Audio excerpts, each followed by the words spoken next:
નમસ્તે ખેડૂત મિત્રો, મારું નામ છે પટેલ કૌશલ. મારુતિ સીડ્સ તરફથી સૌ ખેડૂતનું હાર્દિક સ્વાગત કરું છું. ખેડૂત મિત્રો, આપણે આ સાગર કોસ્મોસ એરંડા છે. આ થોડા અર્લી વહેલા વાવેતર કરેલું હતું. ખેડૂતનું નામ છે પ્રગતિસિંહ, ખેડૂતનું નામ છે હર્ષદભાઈ પટેલ, ગામ છે ગેલડા. એમના આપણે લાલભાઈ તરીકે ઓળખીએ છીએ, બરાબર. ભેંસો એમના ફાધરના પહેલાં ભેંસોનો દલાલ હતા. આટલા એરિયામાં બધા જાણતા જ હશે. ખેડૂત મિત્રો, તમે જુઓ કે આની અંદર એમને મેન ધોરીમાં તોડી કપાવડાવી દીધી છે. એમને ઉતારો પહેલો લઈ લીધો છે. અને તમે ખેડૂત મિત્રો જુઓ કે આ કોસ્મોસ વેરાયટી તમે હાલ જુઓ, અર્લી વેરાયટી છે. સારામાં સારો ઉતારો મળશે, બરાબર.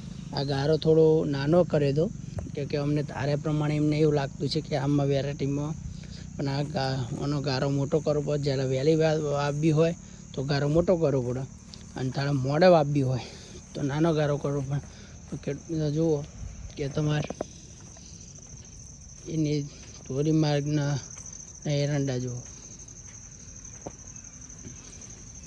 આ સાગર કોસ્મોસ એરંડા.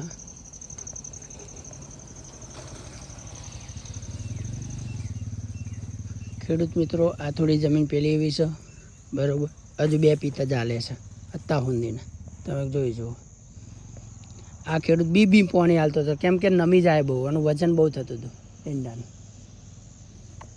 એટલે ખેડૂત મિત્રો, તમારે મુલાકાત લેવી હોય તો ગેલડાની કેનાલ, સાયબરની આગળ, લીમડાની બાજુમાં ધબલાવાળું, અને આ ત્યાં જોવું હોય તો જોઈ શકો છો લાઈવ પ્લોટ. વધુ માહિતી લેવી હોય તો મારુતિ સીડ્સ, દેત્રોજ કૌશલ પટેલનો સંપર્ક કરવા વિનંતી.